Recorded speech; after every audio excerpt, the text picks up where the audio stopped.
Marilah sama-sama mendengarkan Injil suci Tuhan kita menurut Yohanes. Karena Tuhan, janganlah gelisah hatimu, percayalah kepada Allah, percayalah juga kepadaku. Di rumah Bapakku banyak tempat tinggal. Jika tidak demikian, tentu aku mengatakannya kepadamu. Sebab aku pergi ke situ untuk menyediakan tempat bagimu.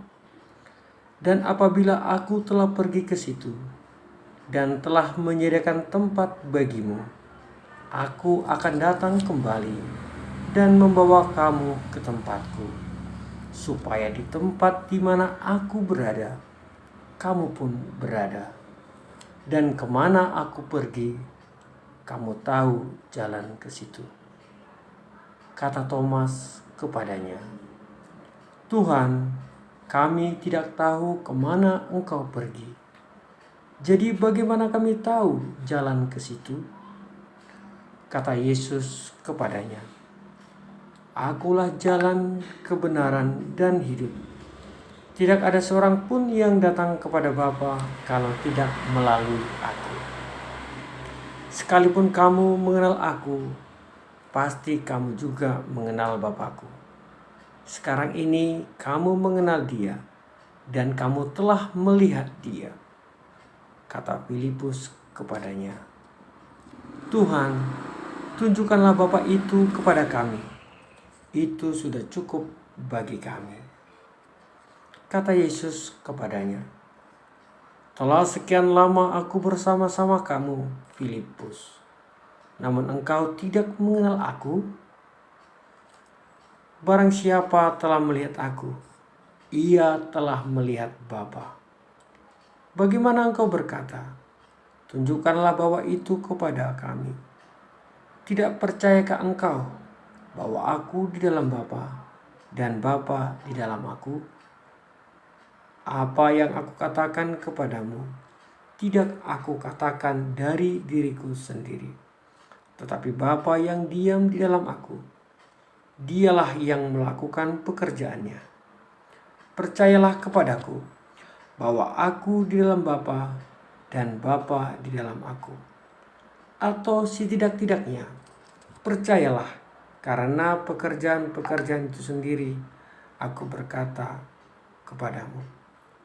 Sesungguhnya barang siapa percaya kepadaku, ia akan melakukan juga pekerjaan-pekerjaan yang aku lakukan.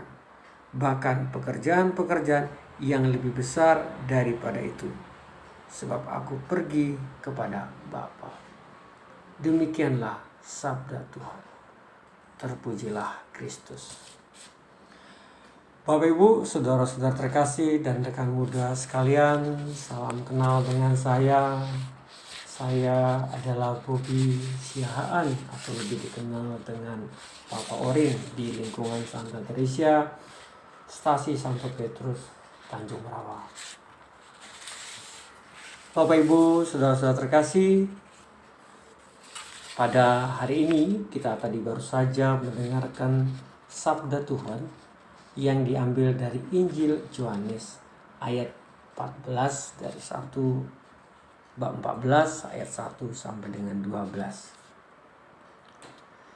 Semoga Bapak Ibu sekalian dalam kondisi yang baik pada hari ini, serta masih dapat merasakan rahmat penyertaan Tuhan. Baik Bapak Ibu, saudara terkasih, renungan yang baru saja kita dengarkan tadi menceritakan tentang rumah Bapa. Di dalam nats yang baru kita dengarkan, Yesus sesungguhnya sedang melakukan penghiburan kepada para murid. Tak kala Yesus akan mulai menghadapi masa-masa sulit di dalam hidupnya. Masa-masa di mana Yesus akan masuk dalam peradilan dan yang pada akhirnya akan disalibkan di bukit Golgota.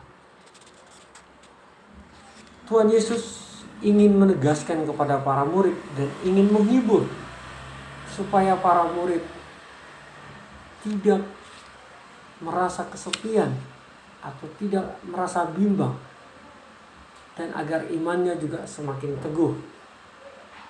Yesus sesungguhnya memberikan sebuah warning ataupun sebuah tanda-tanda yang mungkin pada saat itu para murid belum menyadarinya, bahwa Yesus akan menghadapi peradilan dan bahkan pada akhirnya akan wafat di kayu salib dan menuju Bapa di surga.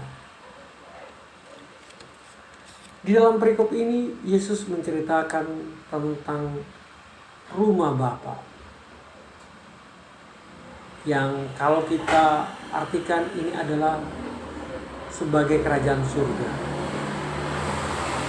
Secara fisik, rumah merupakan tempat tinggal, tempat di mana kita berdiam, sebuah bangunan fisik. Namun, rumah tidak hanya mempunyai fungsi sebagai tempat berdiam dari terik ataupun hujan, tetapi lebih dari itu, rumah menjadi tempat bagi kita untuk bisa memperoleh kenyamanan karena kita bertemu dengan orang-orang yang kita kasihi, pasangan hidup kita, orang tua kita, saudara-saudara kita, atau anak-anak kita. Di dalam rumah yang penuh dengan ikatan emosional, ada rasa kepedulian, ada rasa keintiman antar sesama penghuninya, penuh kasih dan penuh perhatian. Bapak, Ibu, saudara-saudara terkasih, di dalam perikop ini Yesus menegaskan bahwa Yesus mengatakan ada banyak tempat yang tersedia di dalam rumah Bapa, yang semuanya itu cukup bagi semua orang yang diajaknya.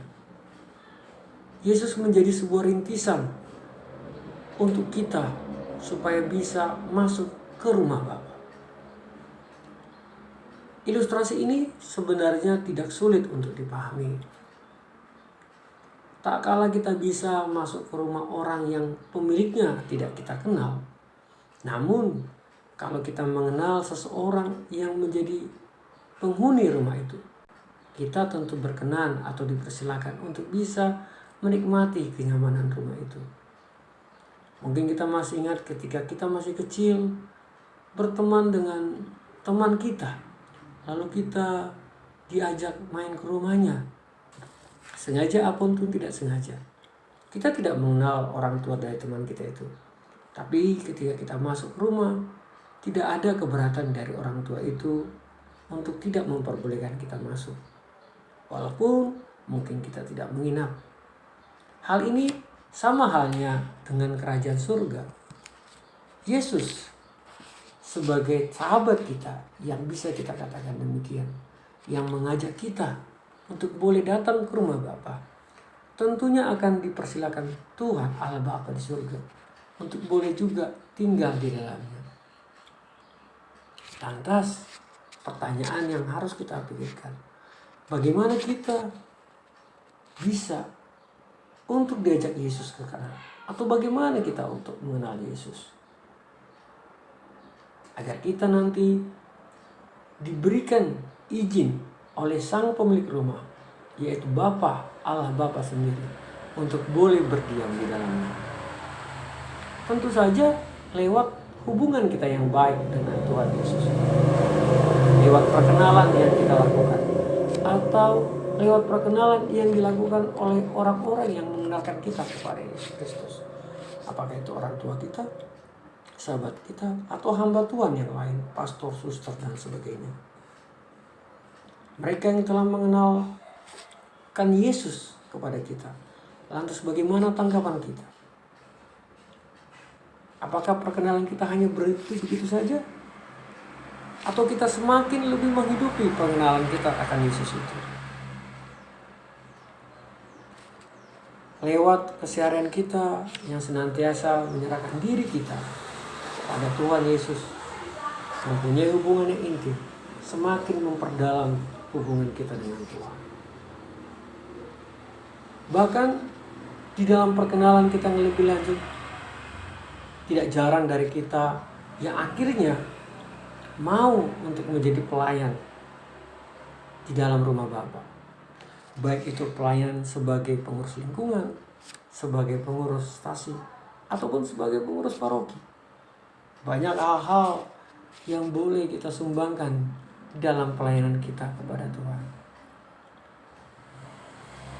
Di dalam pewartaan ataupun pelayanan kita, tentunya ataupun di dalam mengikuti kehidupan Yesus di dalam hidup kita, tentu saja tidaklah semuanya terasa indah atau tidaklah semuanya itu aman-aman saja. Banyak rintangan yang mungkin akan kita hadapi. Mungkin itu sakit fisik, mungkin juga kita akan dicemooh, mungkin kita akan diberi tanggapan-tanggapan yang negatif yang mungkin menyakiti hati kita. Namun kita yang senantiasa berpasrah kepada Tuhan tentunya akan semakin dikuatkan di dalam pelayanan kita. Kita akan bisa berdiri tegak dari semua macam rintangan itu. Seperti halnya yang dialami oleh para rasul di jemaat perdana awal. Mereka hanya segelintir orang, hanya 12 orang yang tidaklah punya keahlian apa-apa. Keseharian mereka adalah orang-orang biasa. Namun ketika mereka mau menyerahkan dirinya untuk digunakan Yesus, digunakan oleh Allah sebagai orang-orang yang mewartakan kabar keselamatan, mereka semakin dimampukan dari hari ke hari. Sehingga ketika Yesus telah naik ke surga, umat Allah ini semakin hari semakin bertambah banyak. Sampai di jemaat perdana jumlah mereka sampai mencapai 3.000-an jiwa. Itu tentunya berkat pelayanan-pelayanan dua-dua yang diberikan oleh para rasul, bahkan lewat kebiasaan-kebiasaan hidup mereka yang menunjukkan kasih penyertaan Tuhan. Sebab mereka telah merasakan dan melihat bagaimana Kristus yang rela berkorban hingga wafat di salib demi keselamatan umat manusia. Kasih Kristus, cinta kasih Kristus yang mereka rasakan menjadi kekuatan buat mereka untuk bisa membagikan kasih Kristus kepada semua orang.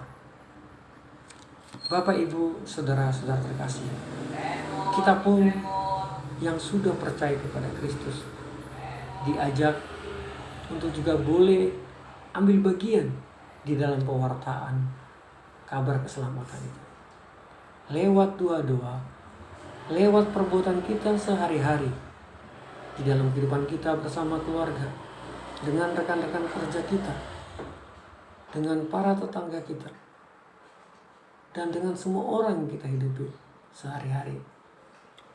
Mari kita tunjukkan bahwa kita adalah orang-orang yang telah mendapat tempat di rumah Bapa, sehingga kita semakin terdorong untuk mengajak orang lain, saudara-saudara kita, agar mereka juga nantinya diperkenankan Allah untuk boleh tinggal di rumah Allah yang maha sempurna di kerajaan abadi di surga.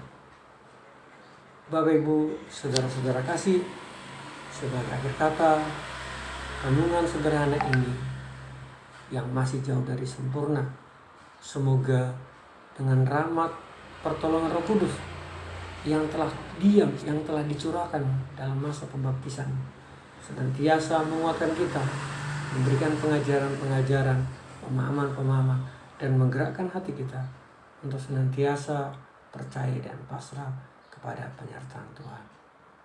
Terima kasih. Semoga kita semua di dalam perlindungan Tuhan. Shalom.